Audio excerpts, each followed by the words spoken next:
Hello student, ધોરણ 9 Gujarati medium, chapter number 5 operating સિસ્ટમનો પરિચય. આજે આપણે વાત કરીશું ઓપરેટિંગ સિસ્ટમના કાર્યો વિશે. તો ઓપરેટિંગ સિસ્ટમના કાર્યો અહીંયા તમને આપેલા છે. એક છે સામાન્ય સેવા રૂપે હાર્ડવેર એક્સેસની સગવડ, કમ્પ્યુટર સ્ત્રોતનું નિયંત્રણ, વ્યવસ્થિત ચલાવવા તેમજ દેખરેખ રાખવી, મલ્ટીપ્રોસેસર સિસ્ટમનો કારભાર કરવો એટલે કે હેન્ડલિંગ કરવું. કે ઓપરેટિંગ સિસ્ટમની અહીંયા તમને એવું કહેવા માગે છે કે ઓપરેટિંગ સિસ્ટમની અંદર કઈ રીતે તમારે કામ કરવાનું હોય છે. એટલે પહેલું તમને આપેલું છે સામાન્ય સેવા રૂપે હાર્ડવેર એક્સેસ, એટલે કે જે હાર્ડવેર એટલે કે જે મોનિટર છે, કીબોર્ડ છે, માઉસ છે, તો તમે એનો ઉપયોગ એ જે સગવડ હોય બરાબર એ હોવી જોઈએ કોમ્પ્યુટરની અંદર બરાબર. એ હાર્ડવેર હોય તો જ તમે કોમ્પ્યુટરનો ઉપયોગ કરી શકો. તો કોમ્પ્યુટર સ્ત્રોતનું નિયંત્રણ, વ્યવસ્થિત ચલાવવા તેમજ દેખરેખ રાખવી, એટલે કે કોમ્પ્યુટરને તમારે જે પ્રમાણે તમારે સૂચના આપવી હોય એ પ્રમાણે તમે એને સૂચના આપીને તમે ઉપયોગમાં લઈ શકો છો. મલ્ટીપ્રોસેસર સિસ્ટમનો કારભાર કરવો એટલે કે હેન્ડલિંગ કરવું, એટલે કે એક સાથે તમે ઘણા બધા કામ કરી શકો એની વાત છે. પછી જે પ્રોગ્રામનો અમલ ચાલુ કરવો અને બંધ કરવો, એટલે કોઈ પ્રોગ્રામ તમે ઓપન કરો છો અને એને ક્લોઝ કરો છો. પછી જે મેમરી એક્સેસનું નિયંત્રણ, એટલે કે કેટલી મેમરી છે કેટલી નથી એ તમારે ચેક કરતું રહેવું પડે.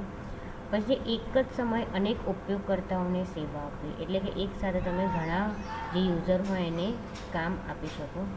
પછી જે સલામતી પૂરી પાડવી, એટલે કે સિક્યોરિટી તમારે રાખવી પડે. અને પછી છે અન્ય સામાન્ય સેવાઓ પૂરી પાડવી, એટલે કે જે નાની મોટી સેવાઓ હોય એ તમારે પૂરી પાડવી પડે.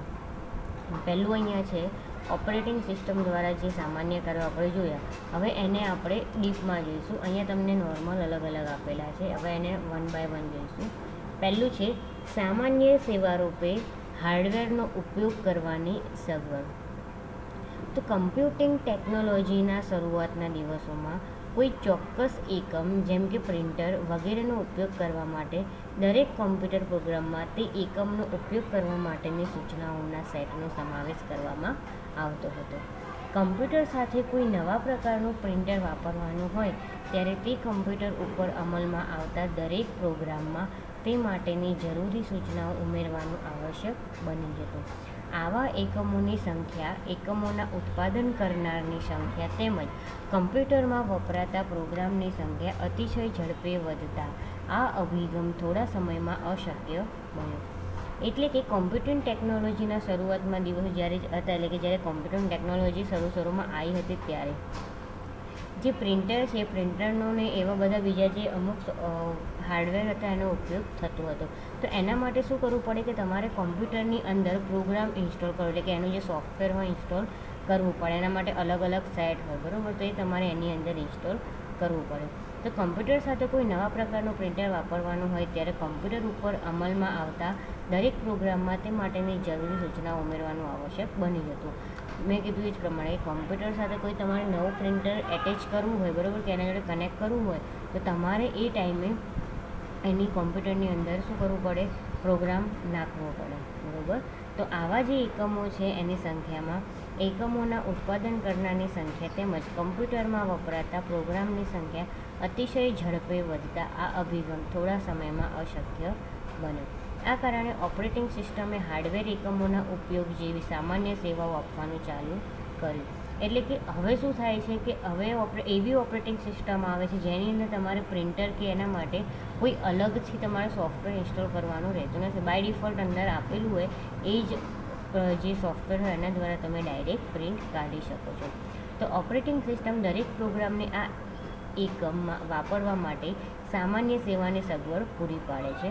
જ્યારે કોઈ નવો એકમ વાપરવા માટે આવે છે ત્યારે તેને વાપરવા માટેની સૂચનાઓ ફક્ત ઓપરેટિંગ સિસ્ટમમાં ઉમેરવામાં આવે છે અને વ્યક્તિગત હજારો પ્રોગ્રામ સુધારા કરવામાંથી બચી જાય છે.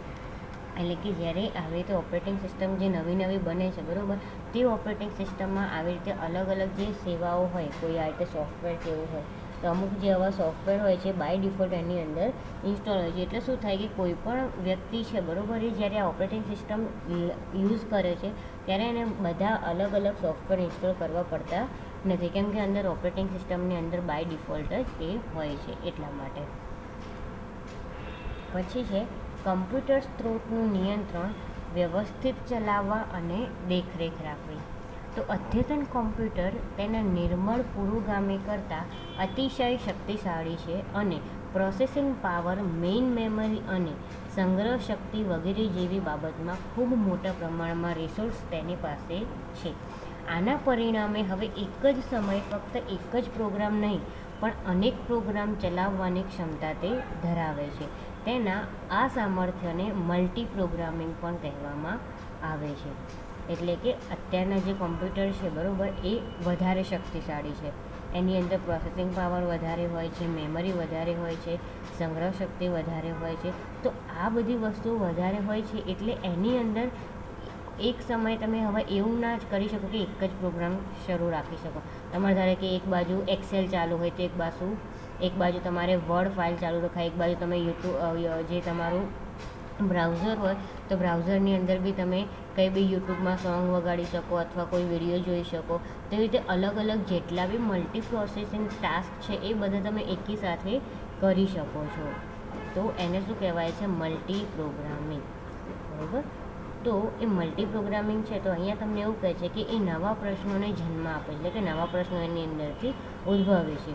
તો અહીંયા તમને કહે છે કેવા પ્રશ્નો ઉદ્ભવે છે. તો જ્યારે કોઈ સમયે એક પ્રોગ્રામ ચાલતો હોય ત્યારે તે બધા રિસોર્સ પૂર્ણ રીતે મેળવે છે અને તેમાં કોઈ નુકસાન પણ નથી. પણ વિચારો કે જ્યારે અનેક પ્રોગ્રામ ચાલતા હોય અને બે પ્રોગ્રામ એક જ સમયે એક જ પ્રિન્ટર ઉપર પ્રિન્ટ કરવાનું ચાલુ કરે અથવા માહિતી સંગ્રહ કરવાના માધ્યમ ઉપર એક સાથે એક જ જગ્યાએ લખવાનું ચાલુ કરે તો, એટલે કે તમને અહીંયા કહે છે કે એવો ક્વેશ્ચન ઊભો થાય કે નો ડાઉટ તમે મલ્ટી પ્રોગ્રામિંગ કરી શકો છો, એટલે અલગ અલગ પ્રોગ્રામિંગ તમે એકી સાથે ચાલુ કરી શકો છો.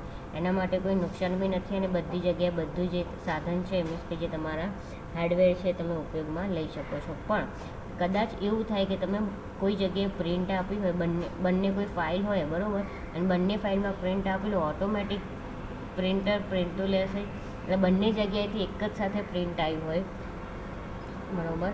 અથવા કોઈ માહિતી સેવ કરવાની હોય તો સેવ પર જ્યારે સેવ કરવાની ત્યારે એક સાથે બી તમારે સેવ કરવાનું હોય તો શું થાય? તો અહીંયા એ તમને કહે છે કે આવા સંજોગોમાં બધાના સહિયારા સાધનો વાપરવા ઉપર નિયંત્રણ જરૂરી છે. ઓપરેટિંગ સિસ્ટમ, રિસોર્સ કંટ્રોલર અને કમ્પ્યુટરના હાર્ડવેર રિસોર્સને વ્યવસ્થિત ચલાવવા તેમજ તેની ઉપર દેખરેખ રાખવાની નિર્ણાયક ભૂમિકા ભજવે છે. એટલે કે જો આપણે આવો કોઈ ક્વેશ્ચન આવે બરાબર કે